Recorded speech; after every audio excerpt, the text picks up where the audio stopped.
feels good to be a gangster.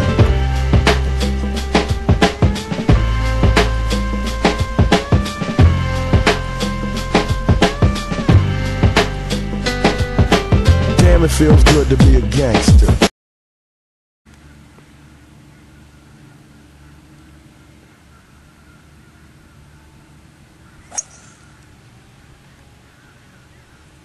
This is Frankie Roselli. He's going to be my new student for the day. This is going to be our first lesson. Alright, let's get this lesson started here.